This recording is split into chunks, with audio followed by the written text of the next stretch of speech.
Santorum, thank you for being here. I'm Virginia Ellisor, a retired school teacher, lifelong political activist, and lifelong resident of South Carolina. I'll ask you the same question I asked Senator Cruz, and I'll preface it by saying Michele Bachmann, I think it was King, said that Boehner made a deal. My question is on defending this country. Thank you for what you do for national security. I'm concerned about sealing these borders and protecting the United States. I've fought that battle all my life. Thank you. And I'm losing, and it's because I'm not getting help from my Congress. And anyway, Michele Bachmann and King, in an interview on one of the stations, said that Boehner made a deal with Obama back in September to be on board with his executive amnesty. The American people put the Republicans back in office in the House and the Senate, and the two things we asked y'all to do were shut down Obama's executive amnesty and shut down Obamacare. And you let us down on both issues. Why is the Congress rolling over and letting this communist dictator destroy my country? Y'all know what he is, and I know what he is. I want him out of the White House. He's not a citizen. He could have been removed a long time ago. Larry Clayman's the one that got the judge to say that the executive amnesty is illegal. Everything he does is illegal. He's trying to destroy the United States. The Congress knows this. What kind of games is the Congress of the United States playing with the citizens of the United States?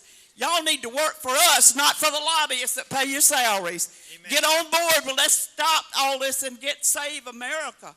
You know, what's going on, Senator Santorum? Where do we go from here? Ted told me I've got to wait now until the next election. I don't think the country will be around for the next election.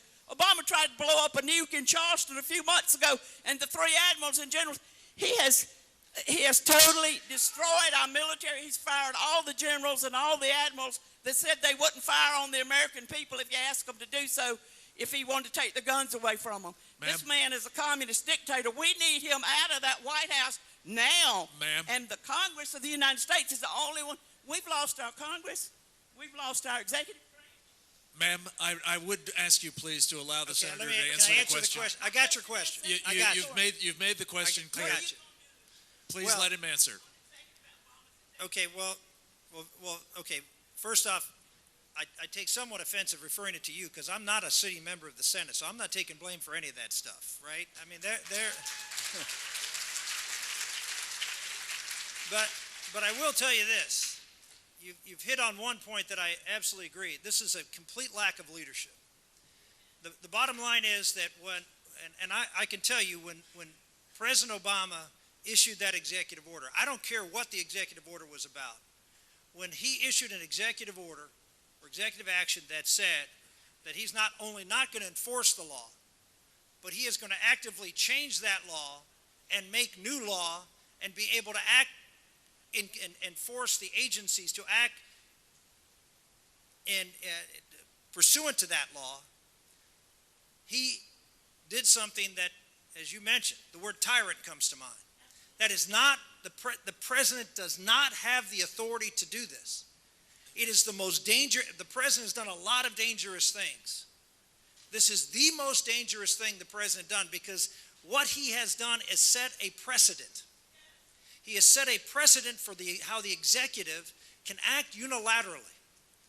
We are already dealing, as many of you know, with the problem of judicial supremacy, where the courts think they can act and call the shots for everything on every issue, of which I push back against and will be happy on a separate question to tell you how we need to do that. But when all the leaders of Congress, Republican and Democrat, saw this president do that, they should have recognized how serious this was. This is not just another political issue. This is not, and I'm going to repeat, this is not about immigration. Oh yeah, it has obviously has a lot to do with immigration. But the bigger, more serious issue for freedom in this country is a president who has now established a precedent that he can decide what the law is and change it irrespective of what Congress does. Ladies and gentlemen, had I been in leadership, and I was at one point, I did, in fact, call members of leadership and ask them. Immediately I called them, I said, look, you cannot treat this like any other issue because it is unlike any issue we've ever dealt with. this is the unraveling in as bold a place you can do of the Constitution of this country. And so I said to them that I would shut down the government of the United States. I would announce it, that we are not going back into session. We are not confirming anybody. We are not passing any bills. And we are going to have hearing after hearing after hearing on the unconstitutionality of what this president has done. We are going to focus single-mindedly. And we will challenge Democrats to stand up for their own oath of office, to stand up for the body in which they serve in, instead of letting this president neuter the people's house, to stand up and say, no, that is not your purview. I agree with what you're doing, but that you can't do that this way. Even the president for years said, he's not an emperor, he can't do this. But they didn't lead. They looked, and I'm telling you, I've been there. Here's what happens when you get to Congress. You worry about making the trains run on time.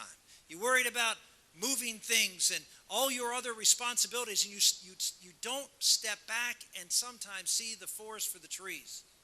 And that's what all these leaders have become. They become pencil pushers, trying to get things done instead of recognizing there's a fire raging that's going to burn the whole forest down as you worry about the tree in front of you.